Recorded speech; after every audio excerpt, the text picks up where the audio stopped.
Hello? Dana, hey, Dana, we're going to go ahead and turn it over to questions if you're good on your end. I'm ready.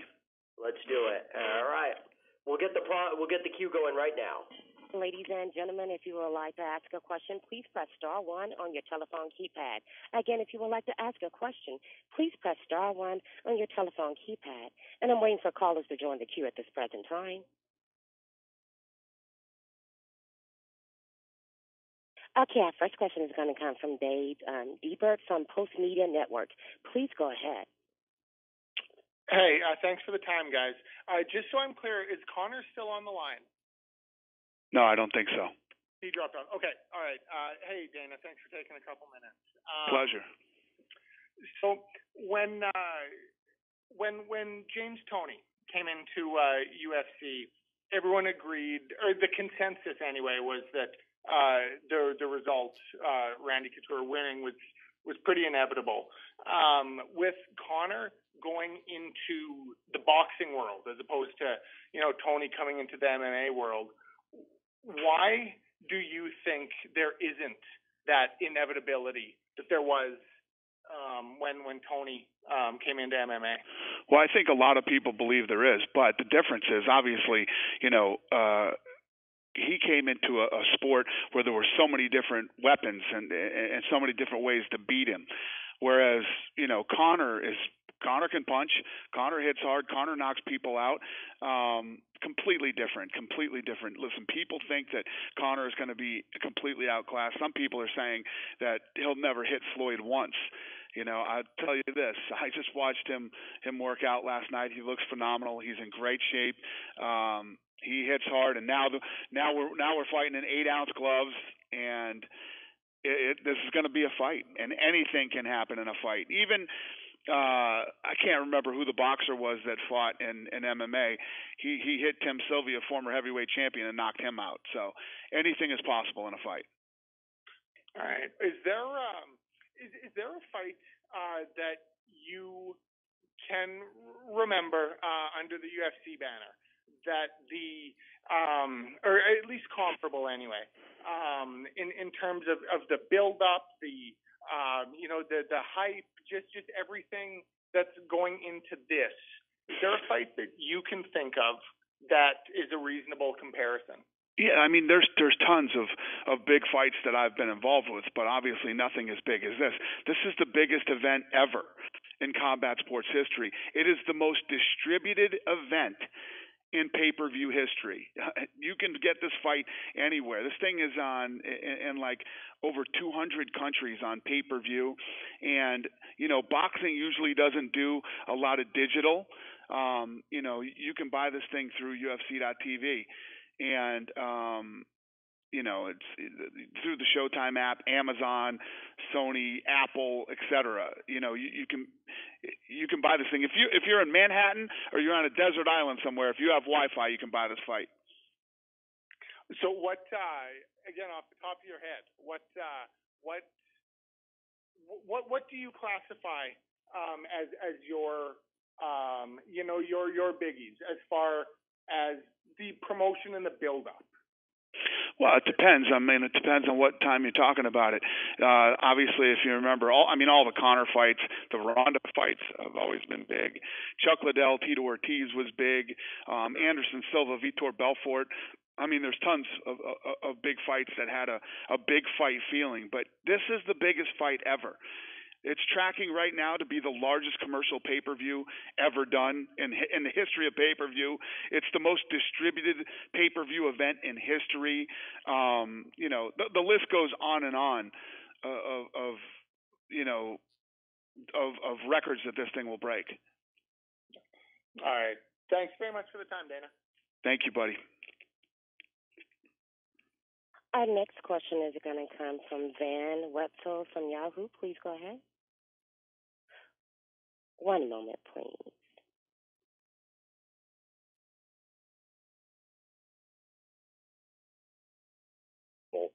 And Your line is live, Mr. Wetzel. I'm sorry. Please go ahead.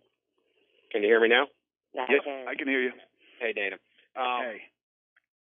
Conor was talking earlier about how he sometimes envisions things or wishes people would envision what is impossible or that they think is impossible. And obviously winning this fight would be one of those to his critics. But I was wondering, you've dealt with him, and through his career, he's done things like, demand that he'll be the first to hold two titles at the same time. He obviously got this fight done. What is it like dealing with a personality like that, where a guy's not satisfied ever and is always pushing for more, and things that seem, I'm sure at some point, seemed either impossible or not allowable to you? Yeah, I love it. I mean, that's why I call the kid the unicorn. To accomplish great things in life, you have to take huge risks. And who takes more risks than Conor McGregor? I mean, when the guy's a huge star, the fight falls out a week before, he'll fight anybody. He doesn't care. He believes in himself so much that he will literally fight anybody. Most of the guys on the roster are like, yeah, I haven't trained for him, I didn't prepare for this guy, and they won't take the risk. They'll cancel the fight, and that's the way most normal people are, not this guy. Floyd Mayweather, and the talk started about these guys fighting. Never once did he say, absolutely demand that he fights me in MMA. He said, no, I want to go and fight Floyd in his own world. I want to beat him at what he does the best. We actually have this thing that we're coming out with next week that we're going to, put out on social media and other places, where Conor starts off 5-6 years ago saying, Dana, you will sign me into the UFC. I will be your biggest star. I will win 2 world titles, and all this stuff that he's laying out that's going to happen before I had ever even heard of Conor McGregor. So just 2 quick things. Do you recall the first conversation or first time he broached the Floyd Mayweather? Can you take us to that conversation when it came up and you discussed it, and what were your thoughts at that time? Well, I think the first time I remember the Mayweather thing was those guys were going back and forth. And I was like, this is crazy that Conor and Mayweather are talking smack to each other right now. Then Conor told me he wanted to fight him, and I was like, what? Why? What's the point in even talking about this? That guy's never going to fight in MMA. And he's like, no, I want to box him. And I was just like, all right, well, that's crazy. And again, it's one of those things I thought would never happen. Not forget about the whole, what would the rules be? All that. I was like, we'd never get a deal done with these guys. It would be impossible to get this deal done. Then the first time this thing even started to get serious was I was on ESPN, and I threw out, tell you what, Floyd, I'll give you $25 million. And then TMZ got him somewhere, and he hung his watch out the window and said, you see this watch? And I don't know what that meant. The watch was $25 million. I don't know. But that's what started the negotiations when I put out the $25 million offer.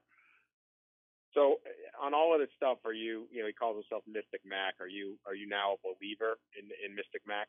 Oh, I'm a believer in Mystic Mac for sure. I mean, this kid, he has done everything he said he would do, and he's claiming that he will knock out Floyd Mayweather within 4 rounds, and I think he broke it down to 2 now. But listen, I'm with Conor. I'm in. I'm on the ride with him, man. So I'm excited. All right, thanks, Dana. Thank you. Our next question is going to come from Rick Mees from the Washington Post. Please go ahead. Hi, Dana. I'm wondering if you think this fight has the potential to impact the popularity of either sport. And related to that, does your research show much crossover between the MMA fan and the boxing fan? There's some, the boxing fan is older. Those demographics are older than ours, but I believe that this is good for combat sports. It's like when Mayweather Pacquiao did the numbers that they did, I was like, wow. First I said good for them, and number 2, I was like, well, that sets the bar. That shows me that if you have the right fight at the right place at the right time, people are willing to watch. I knew once this thing started to materialize that this fight was going to be so much bigger worldwide than any fight that had ever happened. Conor has a very big following in places like Brazil and places like Australia, obviously Europe. So I knew that worldwide this would be the big, and I was right. This thing is the biggest event that has ever happened in combat sports. this fight will reach over 1 billion homes worldwide. So it could help both sports. Could it hurt either sport, depending on what the outcome is? I don't think it hurts either sport. I think this is one of those cool situations where two guys are willing to take the risk to fight each other. And I think that, this thing has captured the imagination of people. I mean, that's how this fight was built. This fight was really built through the fans and the media. Thank you very much, Dana. Thank you. Our next question is going to come from Garrett Davies from the Daily Telegraph. Please go ahead. Thank you very much. Good afternoon, Dana. Hey, buddy.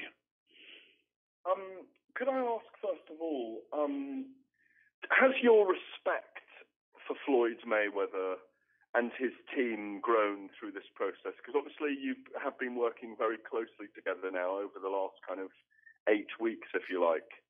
Definitely. The worst deals to be involved with are people that aren't very smart but think they are. They're the most dangerous kind. And Mayweather's team isn't that at all. These guys are actually very, very smart guys. And when I say that is because when problems pop up, it's always hard to fix with people who aren't too bright. Then it's always the small stuff and not the right things to be arguing about. These guys are real easy to deal with. Secondarily, obviously the ruling by the Nevada State Athletic Commission, another first to do with the event, that they allow 8-ounce gloves just as a one-off on this occasion. What's your take on how the 8-ounce gloves will affect each man? We heard earlier, we were talking to Conor about potentially it gives him more power with his strikes, with his punches, but it gives Floyd faster hands potentially. How do you see the 8-ounce gloves affecting the contest? I agree. I think it affects the contest a lot. First of all, yes, Floyd will be faster with 8-ounce gloves, but Floyd is a defensive master, and he has less glove for less defense. Conor hits like a truck. Smaller gloves favor him big time, so it affects the fight big time. And from what you said just then, do you think it just marginally works in the favor of Conor then? I think it absolutely does. Yeah, I love the fact that when we were in the original negotiations, it wasn't even something they would talk about, 8-ounce gloves. So I don't know what's changed in the last, however long ago we did the deal, but I'm glad it did. I think it makes it so much more fun. Thank you. And the final thing from me, one of the things that hasn't been spoken out about much is obviously Conor has a great kind of team around him. You will have met his family and his friends, particularly his family. I mean, his two sisters and his mother and his father, Tony and Margaret. And how much do you think they have gone into making this young man? Because he's not from a ghetto. I know he's from a tough working class area, rather like South Boston, where you're from Crumlin. But do you subscribe or ascribe a lot of the credit to the family for the way Conor is as well? Oh, definitely. I mean, you have to, but at the end of the day, he's a special kid, man. He's just I call him the unicorn. He's different than anybody I've ever dealt with. I like how he is willing to put everything on the line. I've never seen anybody who believes in themselves more than this guy does, and believes in when he makes up his mind and what he's going to do. He absolutely 100% believes it, breathes it, lives it. It's fascinating. Final thing from me, just on that as well. What noises were you making watching him spar last night? What were the noises coming out of Dana White? I was very quiet and sat there and just watched, and he sparred with a really fast, talented kid, and it was a good session. And Conor worked like a dog last night. He's in great shape. He's hitting really hard right now, and he's in a very good place. I loved watching it last night, and I feel good about this. If he beats Floyd and he comes back for a couple of fights in the UFC, would it not surprise you if he beats Floyd Mayweather, if he starts calling out Canelo and Golovkin? Yeah, I nothing with Conor would surprise me. That's not what I want to have happen, but it wouldn't surprise me. Many thanks, Dana. See you next week. Thank you.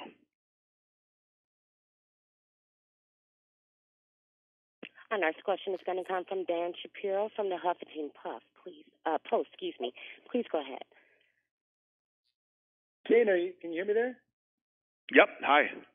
Okay, great. A couple years ago when Conor fought Chad Mendes, he tried to bet you and Lorenzo a couple $1 million that he would knock Chad out. Conor's dealing with a much more serious bankroll this time around. Has he come out and tried to bet you anything that he's going to fulfill this 2 to 4 round prediction? No, he hasn't tried. Hey, listen, I'm on his side on this thing. I want him to win. I expect him to win. I expect him to knock Floyd Mayweather out. So no, there was nothing. Not that I didn't think that he could beat Chad Mendes, but it's not like I'm going to bet against another one of my guys. Which, by the way, we didn't make that bet, but we did pay him. Okay, and then. It was ruled today that you guys are going to be an official promoter for this event. So what additional leverage does that give you guys? How else are you able to now help push this, as you said, to 1 billion homes worldwide? Yeah, I think that we've done a good job at working with Showtime, and that they do the things that they're good at. We do the things that we're good at, and it really helped. There's a lot of things that boxing doesn't do. For instance, most of the times you're dealing with a network. Networks aren't too excited to go, OTT. So it's not a big thing that they're into. We have the capabilities. We do it all the time, and I believe we're one of the best to do it. And the numbers are tracking huge. We're going to do the numbers that everybody has been talking we're going to do. The line in Vegas is the over-under is 4.9 million. Everything is tracking right now to say that we're going to kill this thing. So it's looking really good. And then a little bit off topic, now it was announced yesterday that you're going to have Tony Ferguson and Kevin Lee fight for an interim belt. That would actually fall within a year since Conor won the belt. So is there a particular reason why you guys are rushing into the interim business again? No, because the thing is Conor has told me he's going to fight again this year, and but I don't know what's going to happen. You can't put these guys on the shelves all this time. We'll see what happens with this fight, and that fight's going to move forward, and we'll see what's next for Conor. And is that scheduled to be the main event of UFC 216? We don't know that yet. We haven't finished building the card. Sure. Thank you. Thank you. Our next question is going to come from Salvador Rodriguez from ESPN Deportes. Please go ahead. Hello, Dana. How are you? I'm great. How you doing? Doing good, thank you. I have a question. How much money do you expect to Conor McGregor make that August 26th? The final number. How much do I think he's going to make? Yes. Well, it depends on what the fight does, but Conor's going to make a lot of life-changing money that'll change his family's life forever. That's okay. Thanks so much. Thank you, sir.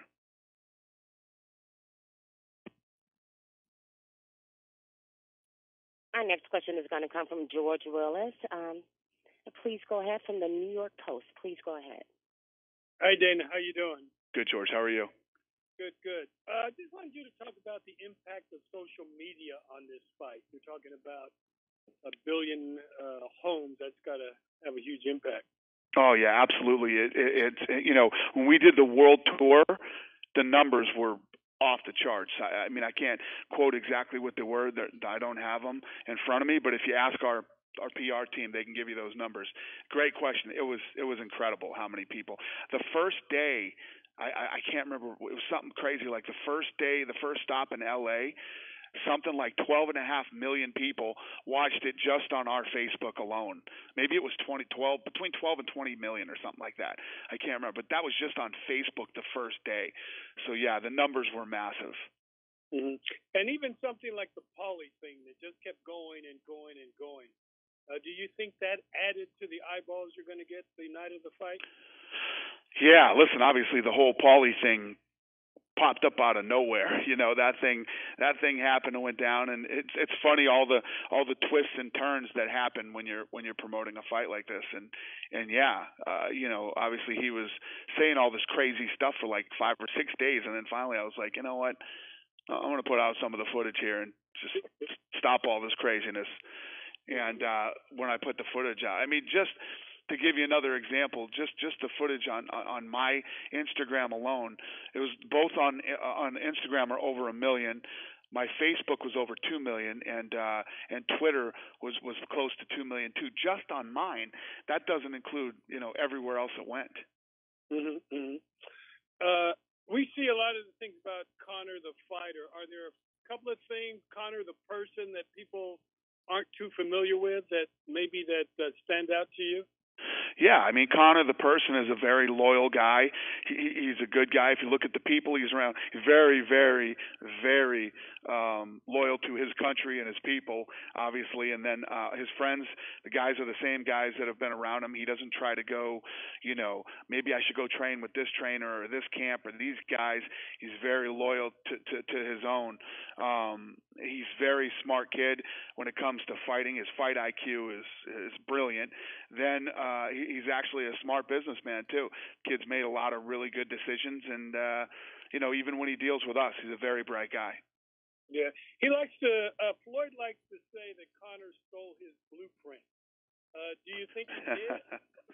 Stole his blue? No, the thing is that's scary is in a lot of ways I think they're very similar guys, you know.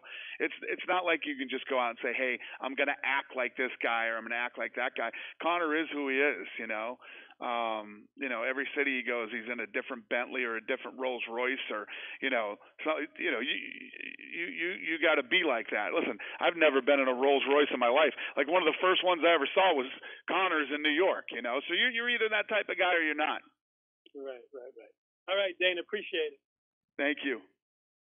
That was actually our last question. I'm going to go ahead and turn the call back over to Rat Medmanovich. Please go ahead. Thank you, everyone. And thank you to our speakers today, Dana White and Conor McGregor. We look forward to seeing everybody here in Las Vegas next Saturday, August 26th at the T-Mobile Arena for what's going to be a great evening of fights. Thank you, everyone.